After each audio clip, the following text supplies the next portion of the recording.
और इंदौर से खबर, जहां इंदौर में गंदे पानी से हुई मौतों ने पूरे देश को झकझोर कर रख दिया है। इस घटना के बाद छत्तीसगढ़ सरकार ने आपात स्थिति की तरह मामले को लिया और उप मुख्यमंत्री अरुण साव ने विभागीय अधिकारियों के साथ चर्चा की है और चेतावनी दी है कि पेयजल व्यवस्था में जरा सी भी लापरवाही बर्दाश्त नहीं की जाएगी। उन्होंने निर्देश दिया है कि पूरे राज्य में पानी की आपूर्ति, फिल्ट्रेशन यूनिट, पाइपलाइन और टैंकों की तत्काल जांच की जाए। शहरों से लेकर दूरस्थ ग्रामीण इलाकों तक पानी की गुणवत्ता का परीक्षण करने के यहां पर उन्होंने आदेश दिए हैं। जहां आपको बता दें कि मध्य प्रदेश के इंदौर में दूषित जल से मौतों के बाद अब छत्तीसगढ़ सरकार भी यहां पर अलर्ट मोड पर है, जहां डिप्टी सीएम अरुण साव के द्वारा सीधे तौर पर निर्देशित किया गया है, जहां विभाग के अधिकारियों से चर्चा उन्होंने की है। केवल शहरों में वरन ग्रामीण क्षेत्रों में भी लोगों को पेयजल शुद्ध मिले, इसके लिए हमारे दोनों विभाग सचेत हैं और भी आवश्यक सतर्कता बरतने के निर्देश दोनों विभाग के उच्च अधिकारियों को दिया है कि एक बार सारी व्यवस्थाओं का रिव्यू कर ले। पानी जीवन के लिए महत्वपूर्ण चीज है और सभी को रोज पानी की जरूरत होती है और इसलिए पानी में किसी तरह का कोई दिक्कत ना हो, ये सुनिश्चित करने के लिए दोनों विभागों को निर्देशित किया है। और इसी पर ज्यादा चर्चा के लिए राहुल हमारे साथ बने हुए हैं। राहुल, जिस तरह से दिख रहे हैं मध्य प्रदेश के इंदौर में जो घटना हुई है, उसके बाद अब कहीं ना कहीं स्वच्छ पेयजल को लेकर छत्तीसगढ़ सरकार भी अलर्ट है।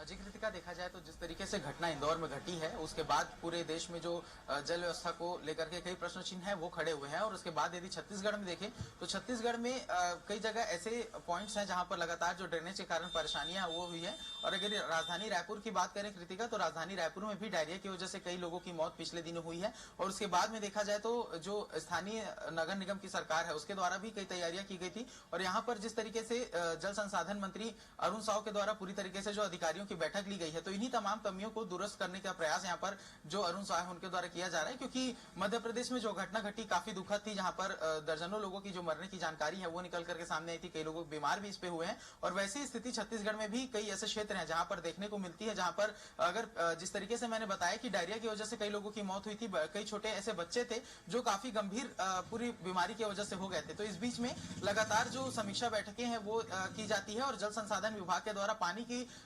स्वच्छ पानी की उपलब्धता सुनिश्चित करने के लिए लगातार यहाँ पर प्रयास किए जाते हैं। अब इस बीच में जब पूरी घटना घटित हुई है तो छत्तीसगढ़ के उप मुख्यमंत्री अरुण साव के द्वारा अधिकारियों के साथ जो चर्चा है वो की गई है। और इसके माध्यम से पूर्ण रूप से जो जल से संबंधित तमाम जो परेशानियां हैं उस पर कड़ाई का जो निर्देश है वो यहाँ पर उप मुख्यमंत्री ने दिया है, जहां पर किसी भी तरीके के पानी में यदि कोई भी प्रकार की दूषण पाया जाता है। बिल्कुल राहुल, लेकिन जिम्मेदारों के द्वारा यहाँ पर निर्देशित तो कर दिया जाता है, लेकिन अभी ग्राउंड लेवल पर क्या काम शुरू हो चुका है? क्योंकि जो देश भर में इस समय सबसे बड़ा मुद्दा है इंदौर में जो लोगों ने अपनी जान गंवाई है, उसके बाद लेकिन अब छत्तीसगढ़ सरकार ने ऐलान तो किया है, लेकिन क्या ग्राउंड जीरो पर इसको लेकर काम किया जा रहा है अभी?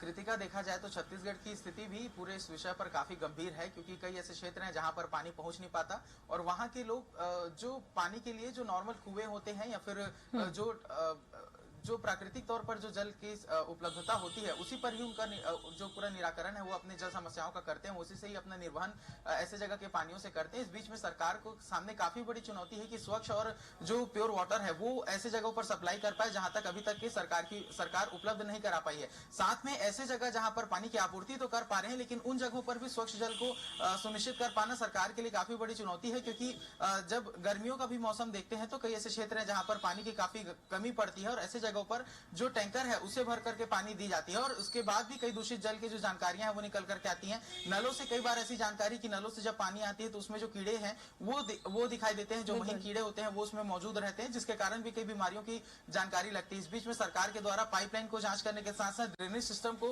मजबूत करने का प्रयास किया जाना चाहिए। और अगर जमीनी हकीकत की बात करें तो अभी छत्तीसगढ़ के परिप्रेक्ष्य से यदि मैं बात करूं तो छत्तीसगढ़ में भी इसमें काफी सुधार लाने की आवश्यकता है। हालांकि इस तरीके के बैठक होते हैं, अधिकारियों को निर्देश दिए जाते हैं, लेकिन तमाम निर्देशों का इन तमाम बिल्कुल राहुल, यानी प्रदेश सरकार कहीं ना कहीं संवेदनशील और सजग तो इस मामले में दिखाई दे रही है। देखते हैं ग्राउंड लेवल पर किस तरह की तैयारियां की जाती है, कैसे काम किया जाता है। बहुत शुक्रिया तमाम जानकारी के लिए।